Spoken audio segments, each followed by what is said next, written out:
So welcome everyone to the first day, so day one of our Birmingham Food Revolution conference. And today is going to be focused on the Birmingham Food System Strategy launch. And this has been a long time coming, but is an exceptionally exciting day of celebration and recognition of all of the amazing food revolution work that's been going on in the city, where we are currently and what we look forward to in the future. So I'm one of your hosts for today. So my name is Bradley Yacoub. I'm a senior public health officer in the food system team within the public health division at Birmingham City Council.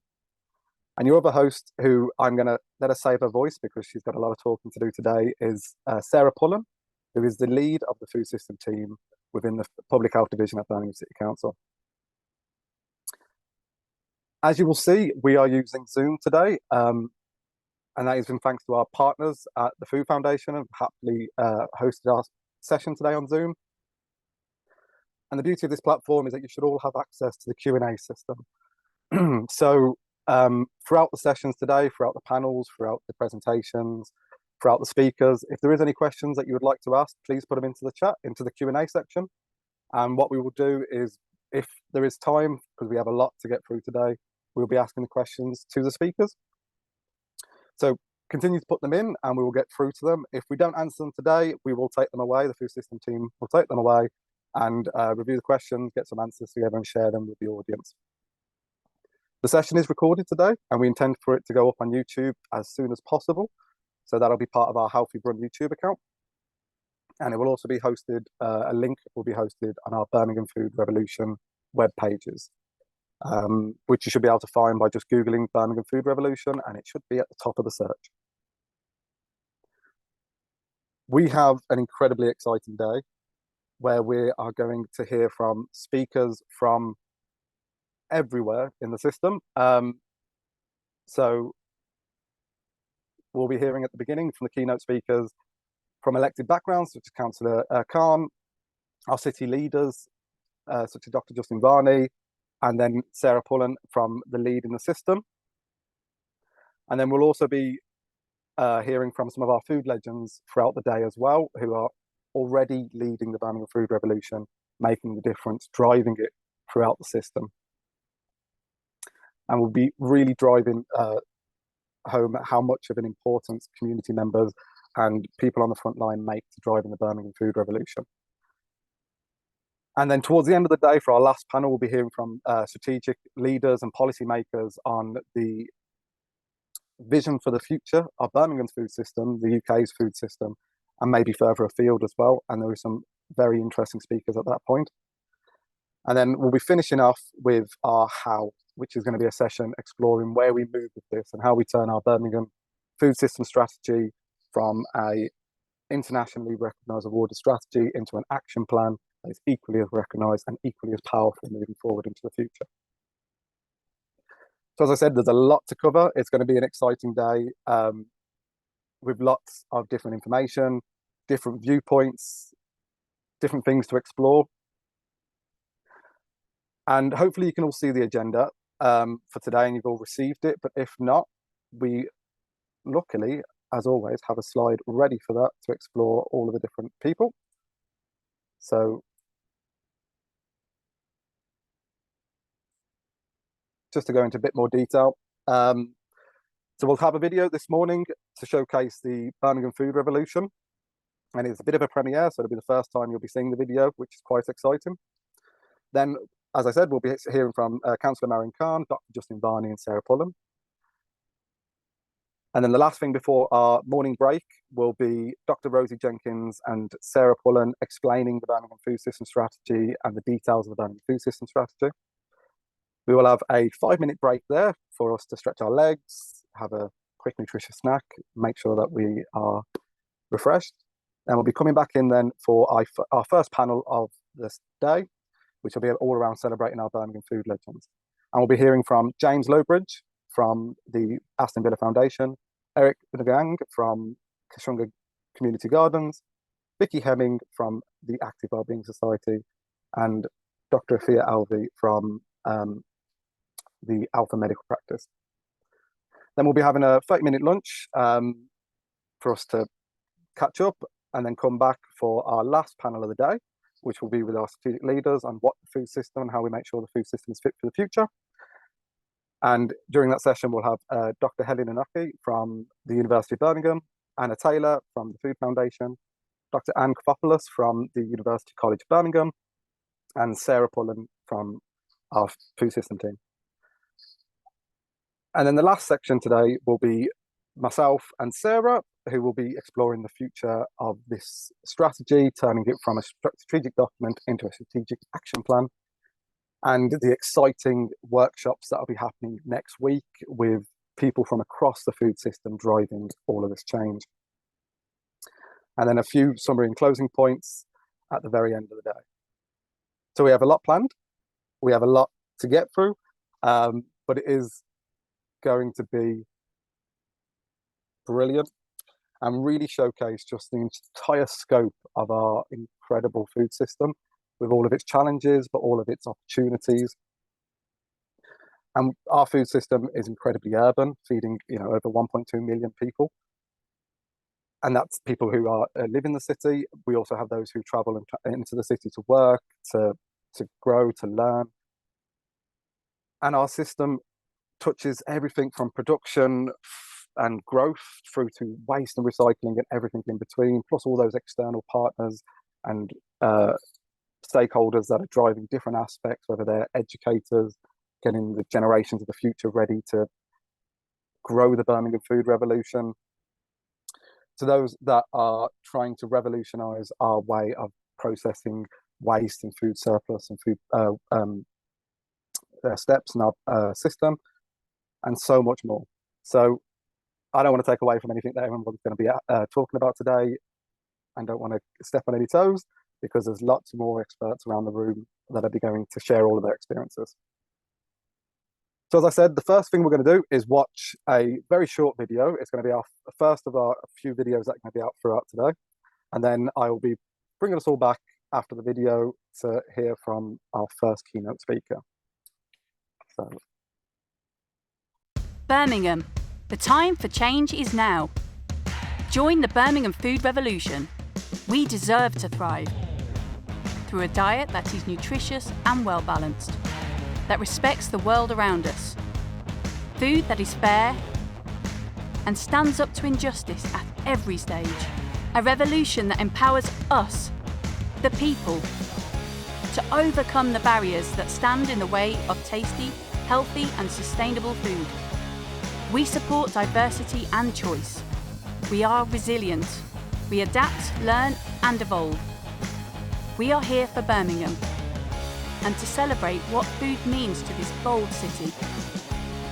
United, we can build a food system where everyone will benefit. The time is now to collaborate, to empower, to equalise. We need to go further than sustainability. We must go deeper and fix the very foundation. We demand a thriving food system built to regenerate and ignite powerful change in our environment, our communities and our economy.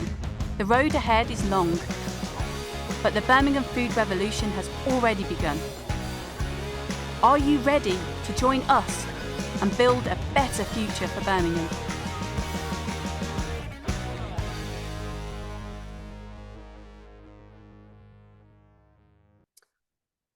So, hopefully, a bit of an introduction to the Birmingham food revolution.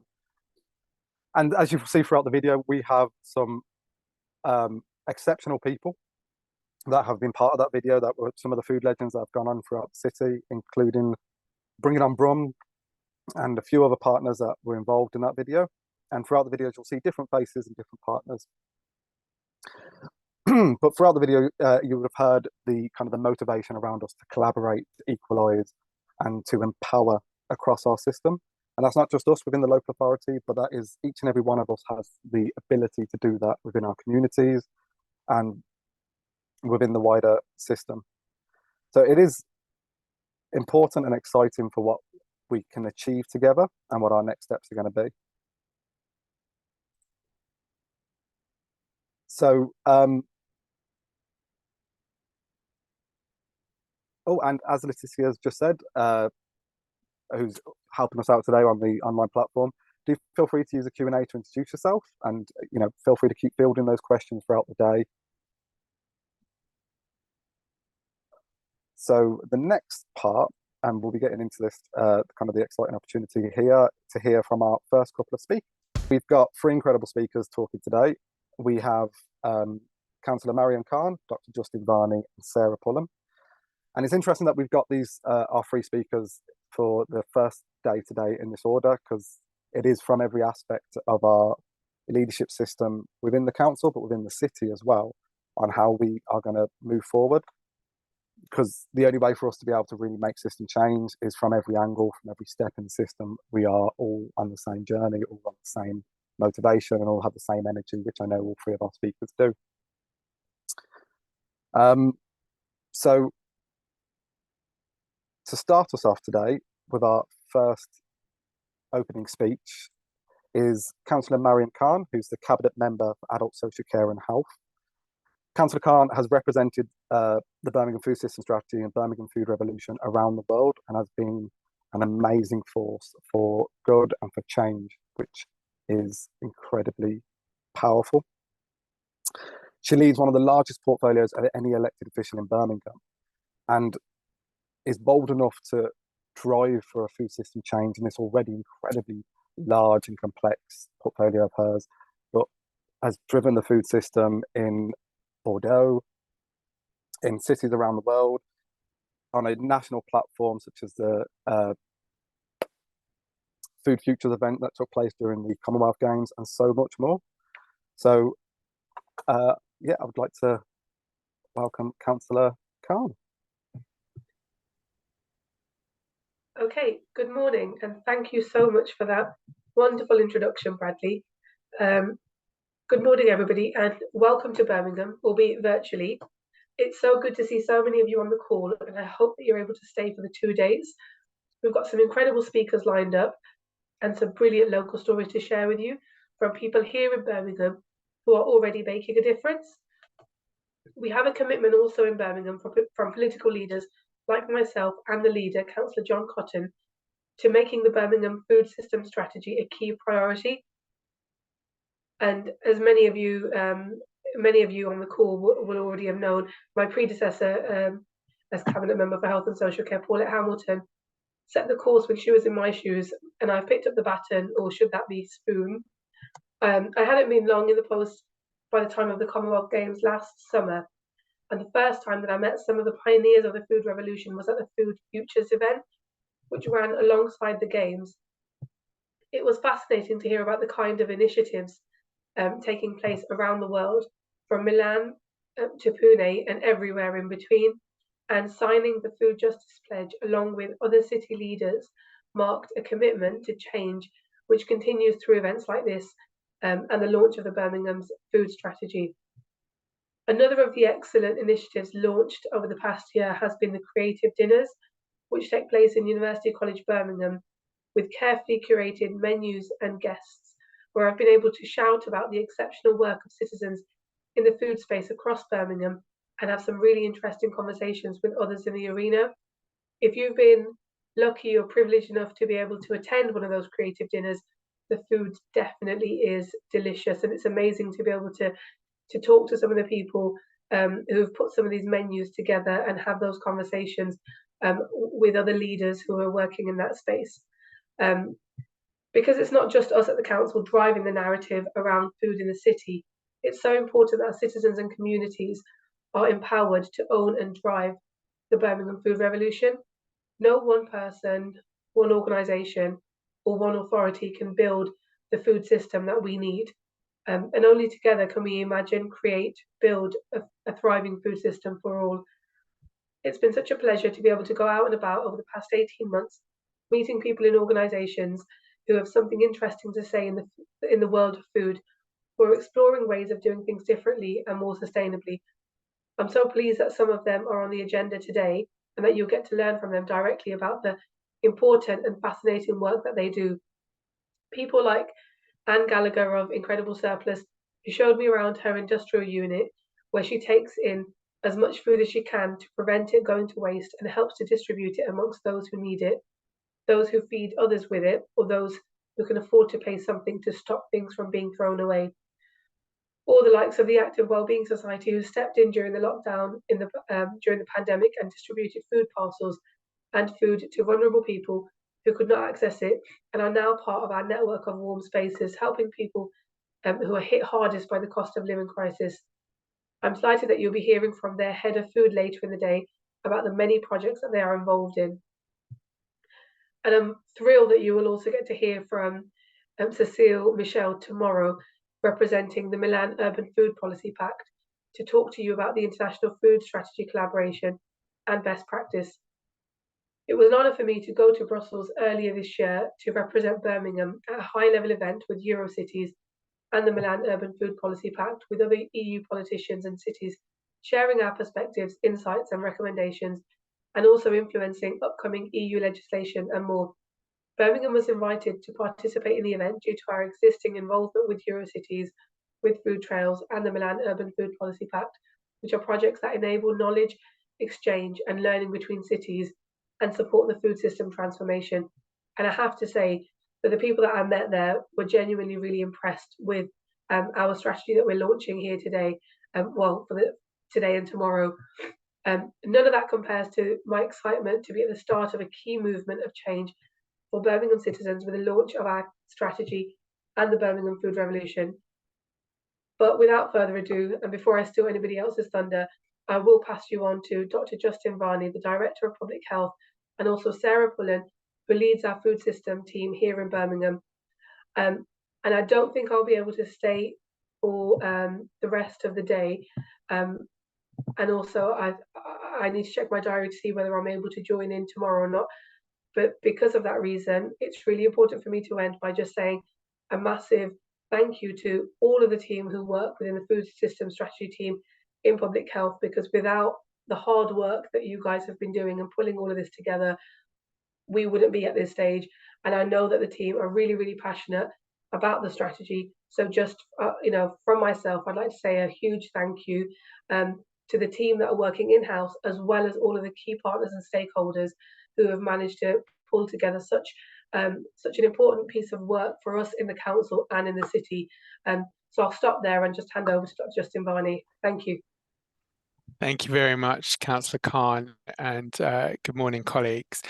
So firstly, I just want to acknowledge the support from Councillor Khan and from her predecessor, Paulette Hamilton, because the reality is we could not have developed a food strategy in partnership in Birmingham without the political support of our elected members.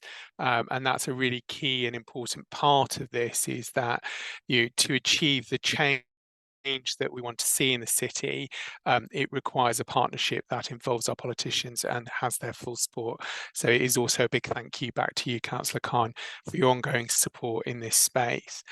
I'm going to reflect a little bit about how we got here and the journey so far. And food is really important to all of us. I know at the moment you might see me, so I'm hoping, Bradley, we're going to be able to, there we go, move me into spotlight.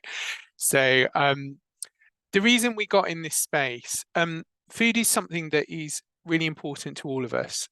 We need it to survive. The reality is that human beings, we can't survive without eating. But it is also how we reflect our heritage, our culture, our identity. We celebrate through food, we commiserate through food, we show love and affection through food. And it is a really ingrained part of our identity as individuals, as families, as communities. So many of us have favourite recipes that were handed down from people that we love and care for. But there is a flip side to this, that food, unfortunately, can also be damaging to ourselves and to the environment. And much of the challenges that we face as a city in Birmingham, in terms of people dying younger than they should, and the burden of chronic disease, long-term conditions like high blood pressure, type 2 diabetes, types of cancer, can be linked back to the diets that people have and the food that they eat. And just taking something like ischemic heart disease, some of the international work that's been done looking at data for the UK shows that well over half of the heart disease in the UK is attributed to dietary factors, and that's a combination of the fat, the sugar, and the salt that we eat. So stepping into this space is a really important thing to do as a public health department, and seeing food and nutrition as part of our responsibilities as a city to work in partnership and to create an environment for our citizens that enables them to eat healthy, sustainable, safe, and delicious meals. It has to be something that we all aspire to. But it also has to be something that we have to take action on and not leave for someone else to do, because at the end of the day, it is costing lives in Birmingham, and therefore this is an important piece of work for us to take alongside the work we do on physical inactivity and reducing key things like smoking. Food had been something that Birmingham Public Health had been involved in before I arrived in Birmingham back in 2019. We'd been one of the founding partners of the Milan Urban Food Policy Pact, and I know later in the conference you'll be hearing from colleagues about that pact, and it is such an important thing for us to be part of as a city. We're learning from other cities around the world, and being humble in that learning. I was really struck that during the Commonwealth Games, we had the privilege to host people from across the Commonwealth to come to a global conference about food and food policy in Birmingham, and listening to cities like Windhoek, who are in low-income countries, tackling the challenges of adequate nutrition in environments where there was low amounts of water, limited electricity, and how they were being creative in enabling people to grow food on their windowsills, on their balconies, to nutritionally supplement what they were getting in their everyday diets, was just truly inspiring. And the team know it's one of the things I came away and went, we need to learn from them. There are lessons for us in Birmingham from across the world, and we need to be humble and learn from them. And that's a really important part of what has shaped this strategy and will shape its implementation. And the Milan Pact gives us access to over 200 cities around the world working in this space of food, learning from each other, sharing and moving forward together. And I'm incredibly proud that Birmingham is part of this, and the work that we'll be talking about in tomorrow's part of the conference around food justice in cities, and the work that the team have led on that is putting a really clear global marker in the ground around the role of cities and the importance of addressing food justice in urban settings. We also had a long-standing partnership with the city of Pune in India, which has been really interesting journey for us. Those of us that don't come from an Indian heritage will never have heard, I think, of Pune. And certainly when I arrived, I went on a steep learning curve, understanding this is one of the academic and digital hubs of Indian economy. And as their city has evolved and developed, they are seeing real changes in the way that people buy food and consume food and throw it away, and particularly the rise of hot food takeaway and fast food, convenience food, taking over from more traditional approaches to food, and learning together how to navigate that changing nature of the global fast food industry and how it's impacting on emerging economies and within cities has been a really fruitful journey for both of us, I think, as cities, and one which we've mutually learned from. So how did we get to a strategy? Well, when I arrived, we went to one of the Milan conferences at the time in Montpellier, and myself and Paul Hamilton, who was then the Cabinet Member for Health and Social Care, were in a presentation listening to Montpellier share the work that they'd done and their emerging food strategy. And I remember quite distinctly, she turned to me and said, I think we need one of these. How quickly can you do it? And this was in 2019, in the autumn of 2019. And so we came back and I set out a kind of plan to build a strategy and to also build a food team within the public health department. That very much at the heart of it had a basis of collaboration and co-production. And we created the forum for creating a healthy food city to bring together partners from across academia, the business sector, the voluntary community sector, and citizen stakeholders as well, to help inform that work and help shape it. Then that little thing called COVID came along and disrupted and delayed our kind of delivery timeline. So it has taken slightly longer than I would have liked to get to this point, but I am phenomenally proud of what we're launching today in the strategy, because I do feel it is a strong reflection of co-production and the partnership across the city. And that has been a reflection of a lot of really robust and challenging conversations. Food is something people get really passionate about, and there are really strong views. And we've had lots of back and forth, lots of conversations as a partnership of equals, a lot of honest and authentic conversations around why some particularly kind of polarized positions aren't applicable to everyone, can't be kind of blanket bans on meat consumption, for example, in schools. But there are things that we can do instead, which increase the balance and shift it more to fruits and vegetables and legumes, for example. And that will have an impact on sustainability and impact on nutrition. But having a complete blanket on everything is not going to be possible in the context of national guidance and the supply chains that we have at the moment. But it doesn't mean we're not working towards a better future together. It's also about just finding a pragmatic approach and compromise space. Councillor Khan mentioned the creative dinners, which just credit to Anne and University College Birmingham for just a brilliant partnership. And I was just at dinner last night at the restaurant at college. I took some friends that were in town. If you haven't found that little gemstone that's hidden in Birmingham, please get down there.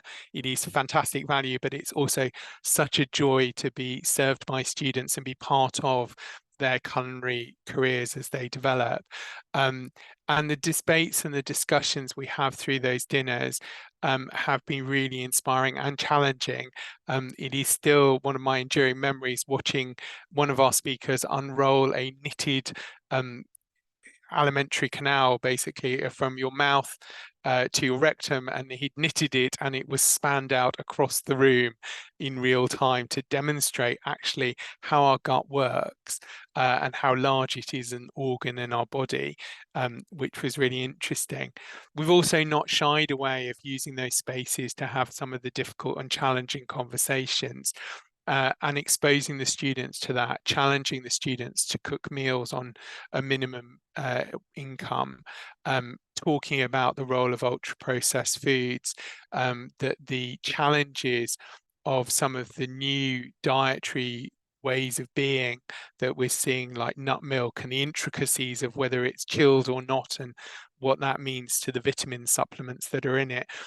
This is interesting space that we're getting into, but it has a really tangible impact on what we're actually doing to shape the future food environment of the city.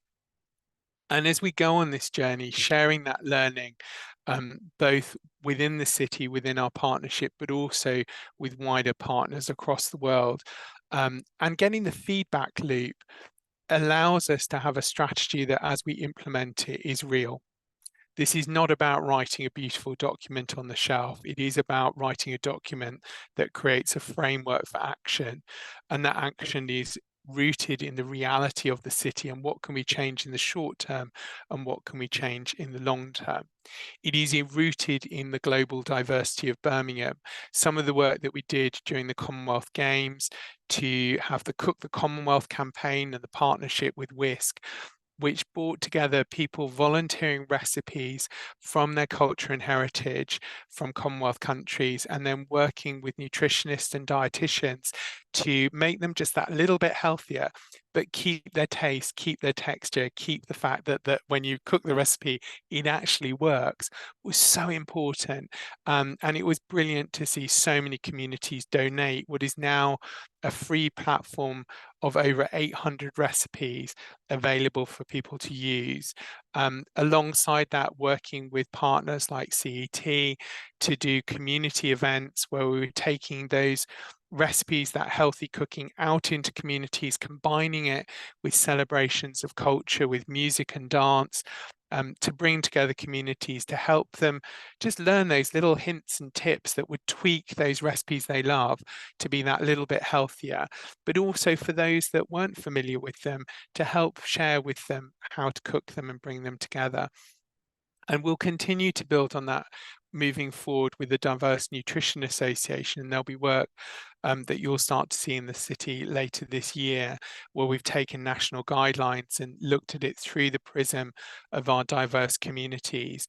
And then with those communities starting to co-produce resources which make that Eat Well guide, the guide that we should all be using to kind of inform what does a healthy diet look like, but see it through the eyes of different cultures and heritage and make it real. So I'm delighted that over today you'll be hearing more from the team about how we have co-produced the strategy, what its key elements are, some of the fantastic projects from food legends across the city. You know, one of the joys of Birmingham is that this is a city of craftsmen and artisans and innovators, and that's just as true in food as it is in jewelry or in science and technology. But sadly, you know, my view when I came to the city was this was a city of 1,000 gemstones and no necklaces. No one had wired those gemstones together.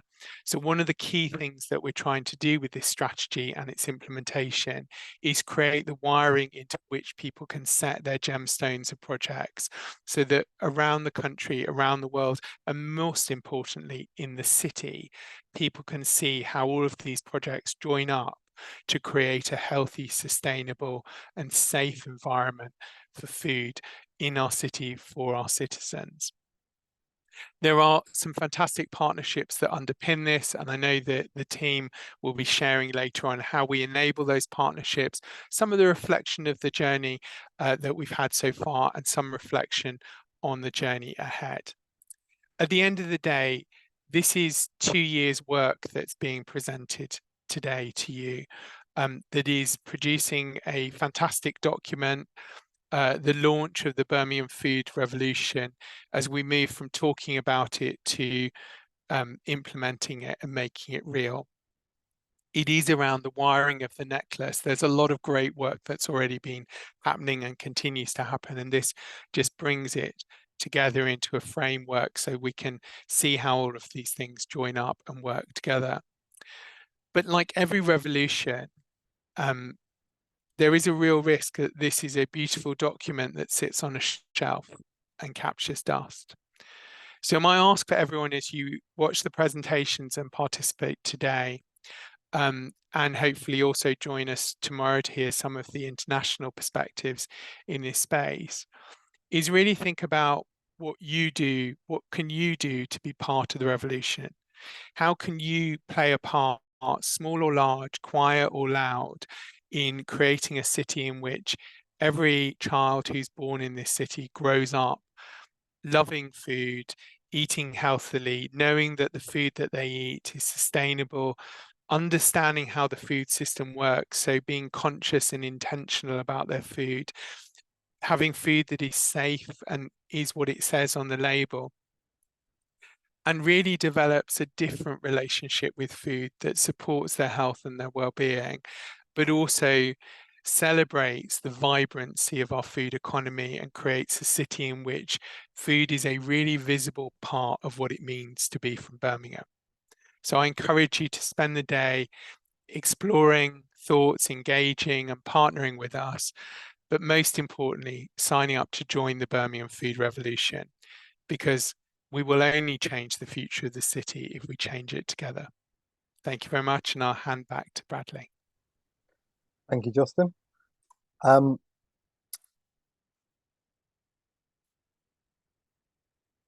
Brilliant. Thank you very much. So you did miss the opportunity for the kind of talk a bit around how Justin kind of came into the city in 2019 and has really driven our movement from food being a side note to being the kind of mainstay of not just the public health division, not just the Birmingham City Council, but from the city's point of view, and bringing that necklace together. It's interesting that we also have been using the phrase, the city has always been a city of 1,000 trades, but actually it's more that this is a city of 1,000 cuisines now. And with our diverse population, with our age ranges, with our cultures from every type of community, we really have the opportunity to be the platform for the whole world to see just what we can achieve and what they can achieve and what we can do together. So yeah, thank you, Justin. There'll be an opportunity to also hear from Justin more tomorrow as well, during the keynote speeches, but also during a very exciting panel in the afternoon. So I will pass over to our last speaker and then there'll be an opportunity for Q&As just afterwards. I know Councillor Khan has to dash off, but Justin and Sarah should be on the call for a bit longer, and then we'll be able to do some questions. But as I said, we'll take them back to the room afterwards. So yeah, our last speaker for the keynote section, not today, many more to come yet, is Sarah Pullen, who's the leader of the food system team within the public health division at Birmingham City Council. As you know, the food system team was created in late 2021, and it started in the best possible way with Sarah at the helm of the team. And drawing from the political confidence from Councillor Khan, from the bold strategic commitment of our city leader, Dr. Justin Varney, she has driven the Birmingham food system strategy to an internationally recognised and awarded strategy that we have today, but also will be driving the next steps and the next stages from the point of view. So I welcome Sarah. Thanks, Bradley, and thanks, Councillor Khan, and Justin as well. It's been such an amazing journey to get to this point, and I'm so excited that we're here. If anyone has met me before, which I have met many people on the call, judging by the webinar chat, you know that this is totally a passion project for me. Food systems are like, I wasn't even looking for a job when in 2021, when this post came up. I happened to be connected to Justin already on LinkedIn, and I saw a post for food. I was like, oh, I wonder what they're doing there. And then I clicked on the link, and I just looked at the potential from this person's spec. I'm like, oh, this is it. I was like, this is the role that can bring an entire city together. And my background's behavioural science and food systems, and recognising there's so many opportunities if you connect schools with caterers, with producers, with businesses, with public health and policy. And it was like there was just this moment that I woke up and I was like, yes, this is it. So I dropped everything, which is a shame for the other things, but I will get back to those one day. But for now, it's been the most amazing journey to join and recognise, first of all, that the entire purpose of what we've been doing over the last 2 years hasn't been to start something. As Justin and Varney have said, what we've been doing is bringing together so much that has already been happening in our city. And I think what's fairly novel in recent times is people haven't always looked at things through a system lens, like the fact that you can't treat any one area of the food system in isolation because everything's connected.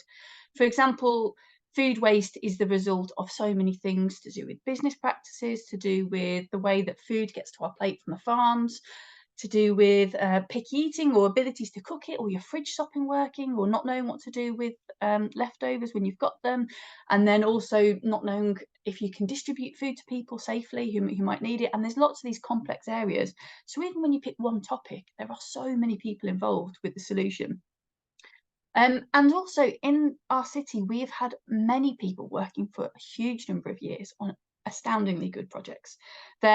Every day we come across projects that we've never even heard about that have been taking place for like decades in our city. There is amazing stuff happening.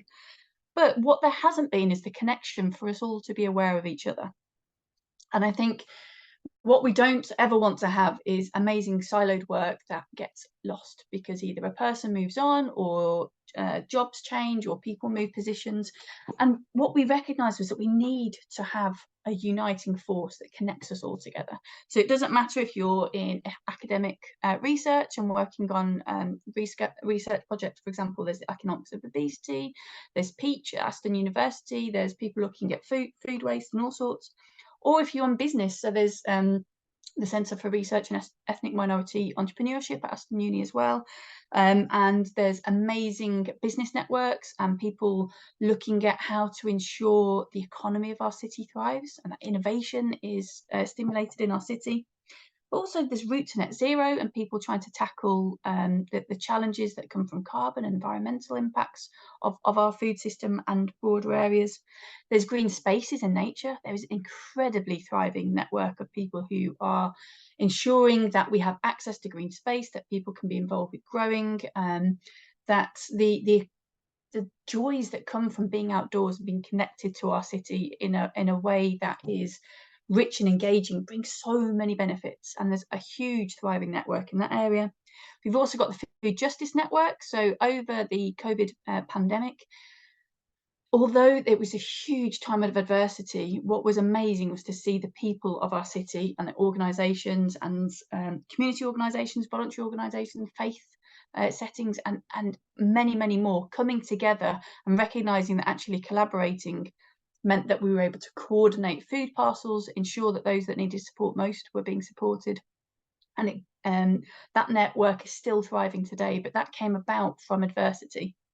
And we've also got a huge amount of strategic direction that's genuinely, it's bold in our city across many different areas, whether it's about what we're planning with inclusive growth around East Birmingham, and looking at the City of Nature plan, whether it's route to net zero, and also in all the other organisations across the city, whether it's NHS or community organisations, and more.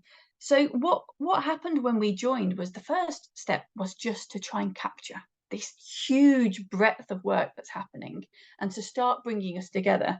So what we did was the first task our team embarked on was reaching out to people and trying to capture all the different work that was happening, but also looking at the national and international food system research and guidance and best practice from other cities through networks such as the Milan Urban Food Policy Pact, but also city partnerships that we have. And there's amazing things that have been happening across cities in the UK as well.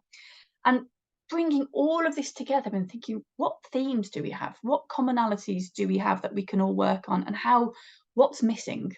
And I think what we recognised was actually, no matter what project you think isn't happening, I can pretty much guarantee it is happening. You just don't know about it yet.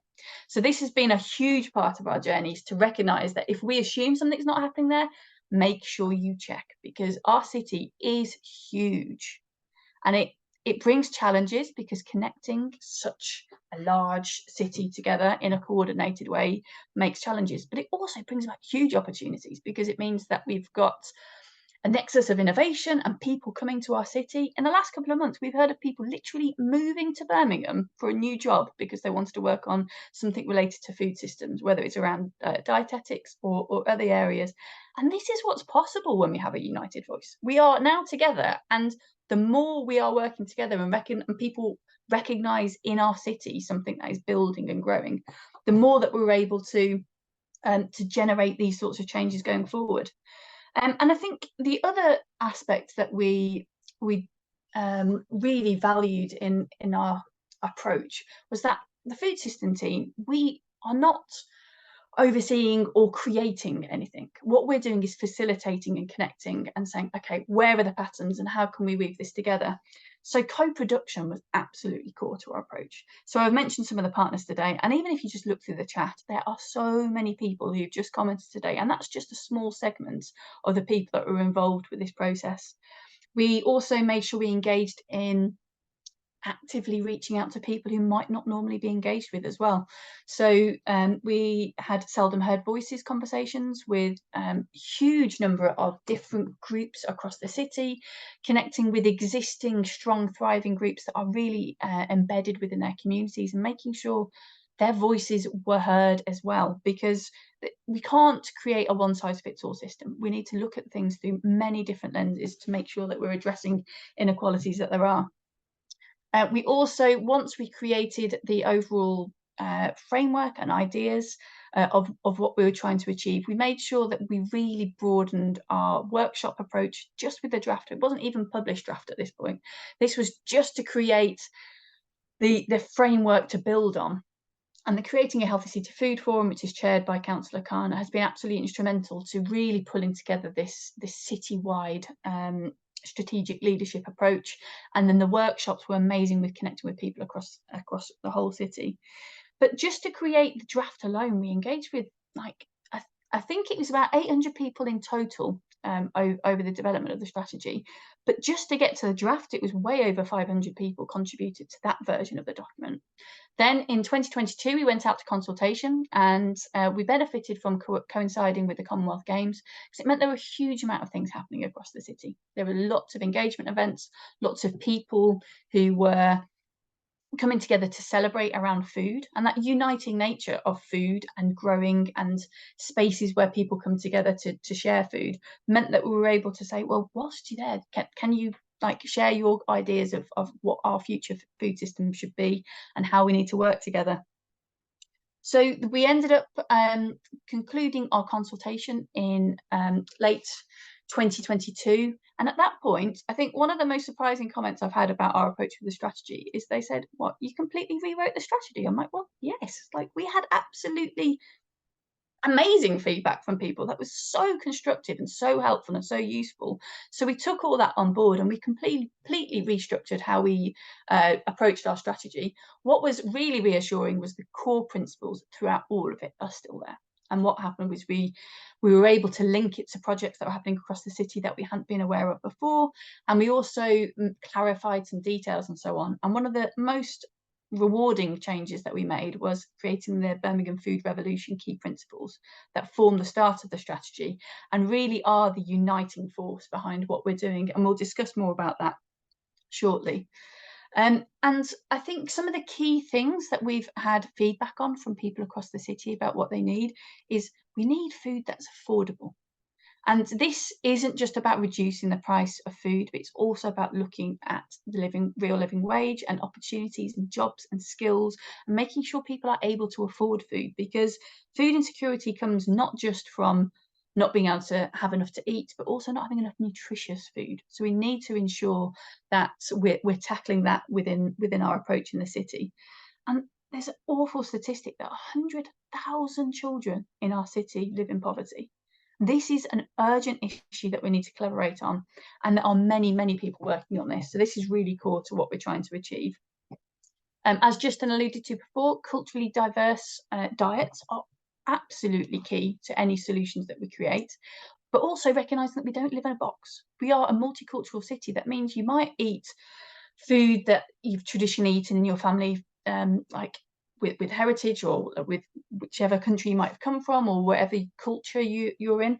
But it doesn't mean you eat that all week. You might go to college another day of the week and have sandwiches, or you might have like burgers somewhere else. So we need to be thinking of like, well, how do we genuinely create supportive environments for food, and taking into account culture in a way that really reflects our city and the way that we are the result of all the amazing diversity of our city. But we've also created a brand new way of being in our city, and we can lead the way with creating resources that are culturally competent, linking to Cllr and the projects that the other teams in the food system in the public health have been leading on. And there's a huge opportunity here. We've also, we need to make sure that the nutrition and the health of diets through the supply chain are tackled. And that can only happen if we work in partnership with the shires around us, the farms that are connecting to us, and also the big food system logistics and distribution and purchasing systems that we have out there. So certainly having a united voice as a city really helps us with that as well, because we have the power with 1.15 million people in our city to say we demand change. We need healthy, nutritious, sustainable food that is also ethical and is fair and is not leading to injustices for farmers or producers. So that has to come into our reflections as well. But we also know with our thriving community organisations and voluntary sector, we need to empower these people. They are the backbone of our city with so many different projects and so many different things that we do. But sometimes they just need support with maybe equipment or supporting like some particular area of the business which is separate to their main core function, which is supporting people who are most vulnerable in our city. And so we've really taken that on board, and we've done a huge amount of grants funding through the cost of living response and also through our local food legend funds. And I think that's been really key to recognise that we've taken on board all this feedback and we've looked at how we can address and empower people across our city. But also businesses, it's a really tough time to be a food business. There's been like supply chain shocks that came from the pandemic and the war in Ukraine, but also the rising costs of food. And it's incredibly challenging to make an economically sustainable business that is also healthy and nutritious. And it's really important that we recognise that supply and demand for these types of foods needs to be tackled at the same time, and we need to support these businesses with this transition. So that's another area that is really a huge priority. We also recognise that there's too much food waste, and we need to connect people across the system together to, first of all, reduce how much food we're buying that we can't use, but also making sure that it's distributed across our city. And there's been a huge amount of work that's been happening there. And finally, I think it's just really important to notice that there's a lot of fragility in our food system that's been revealed over recent years. And the people who suffer most are always those that are facing the worst inequalities to begin with. So in our city, which has already got high levels of deprivation, it's such a uniting force to recognise that by fixing the food system, by making it fair, by bringing people together and creating co-produced solutions and connecting all these different areas together, we do have the power to make sure that we're addressing that. And no matter what shock comes in the future, our city can respond quickly. So I'm really proud that we've learned from the challenges that we faced as a city, and that through this Birmingham food revolution and uniting people together, and there being no one owner of anything, we are collaborating and jointly achieving what we're doing here today. And that there's a huge amount of potential for the future. And I'm really excited to see what happens. And we are uniting with people such as the Poverty Truth Commission. There are huge amounts of works happening there across the city, and food is obviously only one part of the answer. So no matter what organisation you're in, I'm sure you connect to more areas than just food as well. And what we can do is see what our future holds when we all work together and coordinate our approaches. So you'll be hearing more shortly about the actual content of our strategy, some of the local food legends that have been doing amazing work in the city, and also some of our strategic leaders and their vision for our future and what we can actually achieve together. And over the next week or so, we're also going to be having workshops for each of the work streams in our strategy, and we'll talk about more of the formation there. So if you're hearing today and you want to get involved, please do reach out. We'll share details after the event, as well as in some of the other presentations. And together we will be able to completely transform our food system for the better. And I'm really proud to be able to work with all of you. Thank you. Thank you, Sarah. So just to get a question in for our two keynote speakers, because I'm also aware that everyone's time is quite precious. So I'm glad to have both of you with us today for this section. So I suppose a question to both of you, but we'll start with Justin first. If you had to pick just one, what is the biggest challenge and the biggest opportunity for our city's food system over the next 7 years? Hey, so I think the biggest challenge, and it's also probably the biggest opportunity, is our food economy. And the reason I would say that's a challenge, and I'm delighted the partnership work we've been doing with chefs, CHEFs, the network of food businesses in Birmingham, the West Midlands, is that predominantly the food sector, in terms of where we buy food, where we eat it, is in the small and medium business arena. The churn in the food sector is really high. This is a sector in which it's hard to make a profit. It's hard to survive. And many of us have seen restaurants, takeaway shops open, close quickly. It's also an environment in which the powers of the council are somewhat limited in what we can do. It's also an area in which lots of people have got lots of brilliant ideas, but actually making them economically sustainable, particularly in communities which need them. You know, it's one thing running a healthy, ethical, sustainable food business in the city centre. It's another thing to make it work in Longbridge or in Sparkbrook or up in Mere Green. You know, the challenge of trying to actually make a food economy in the city which works across the breadth of Birmingham, not just in the city centre, and can really offer affordable, diverse and delicious food across the whole city is a real challenge. The flip side of that is the opportunity. You know, the food environment in Birmingham is brilliant. You know, we have got a long history of being inventive in food. We have amazing chefs, amazing food entrepreneurs in this space, and even food growers in the city as well, who are doing some really innovative stuff. So the opportunity is that this is a industry which is inventive, creative, has come through the pandemic, taken some really hard knocks, but he's also really up for working with us and being part of this partnership. So I think the challenge is, how do we make it actually a food economy in Birmingham which is economically successful and delivers the things that citizens need and want. But the opportunity is that the industry is definitely up for it, and I'm really delighted and excited at how many people from across the food industry in the city, which is such an important part of our economy, are coming to the table and want to be part of the revolution because they see the opportunity. They are passionate about the city. It's why their businesses are here, and they are absolutely key to making it work. Thank you, Justin. And also, thank you, Justin, for opening the section. I know you need to dip off, so if you do need to drop off, that's fine. And we'll see you tomorrow. Hopefully everyone else will as well. So see you. So Sarah, the same question to yourself. Yeah, I think I've got a similar approach to Justin as well. So the challenge and the solution are both connected. So I think shared spaces in our city, like we all know that the local high streets have been like struggling for many, many years. And also when we build new estates, new like sets of houses, new parks, new everything, we've been designing places to rule out being social. Like in my estate, for example, we've got a green in the centre and all the benches are separate because they said they wanted to stop any antisocial behaviour. But it actually stops any social behaviour at all. But what happens is if you bring people together, they create amazing solutions to every challenge there is, and also the most amazing innovative ideas and projects and things come together when you just put people together. So the very way our entire city is structured can stop the solutions being able to be generated by throwing people together in a community.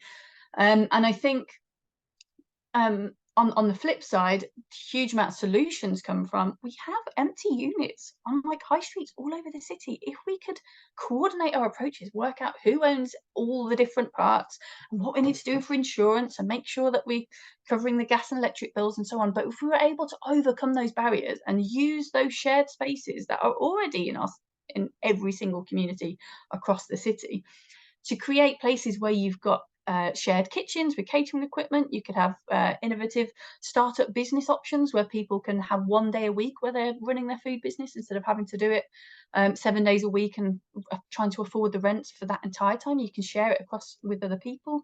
You could also have food delivery hubs, because one of the big barriers to some of the smaller producers connecting into our city is because if you've got the delivery charges and you've only got a small van, you can't get the economies of scale. Also, if you've got an older van because you haven't got the money to buy these newfangled electric vans, you are then penalised because you've got the the charges for driving into the city centre. So we're making it harder and harder for the smaller businesses to thrive. Obviously, there's other things that we could do to support, such as electric van grants and so on, but we need to be phasing these things through gradually and supporting businesses to naturally change to an electric van at the opportune time, not selling in a completely useful van just for no reason. But I think if we could do that and have these shared spaces and hubs across our cities, building on the models such as the share shacks and community cafes that are already in lots of spaces, we could do a huge amount. And just by looking at the way we do planning, the expectations from new estates, and also recognising that people don't always realise that these are solutions. The people involved with architecture, town planning, all of that, it might never have occurred to them that this is something that could absolutely transform the community, and it would tackle community connectivity, isolation. You could have food growing, you could have innovation spaces, business growth hubs, but this can only happen if we all talk to each other. So I think the positive of our team being within the council means that we can try to instigate some of those conversations from our side. But also by having a system approach, it amplifies our connected voices. So I think I'm positive about the future. Things take time. It is frustrating that we have to shift, but look how much we've done in 2 years. I'm sure we can achieve a huge amount more if we do it going forwards. And I do think that communities are core to all of the solutions within the food system. So I think if we can empower communities, we can achieve anything. Thank you very much. And I think, yeah, just to kind of, I think hit home again on that comment that, it is the feeling of frustration about how long some things can take, or the fact that, the wheels have got to turn, or getting all the partners around it. But that process that has led to kind of the momentum that's happening here, but happening in cities across the UK, but also cities across the globe, is so powerful that in the 8 years, by 2030, this space is going to feel very different. It's going to feel very almost kind of motivated and out of our control, just running, and it'll be us trying to keep up with the fast-paced momentum of change that's going to be on the horizon. Okay, thank you for that.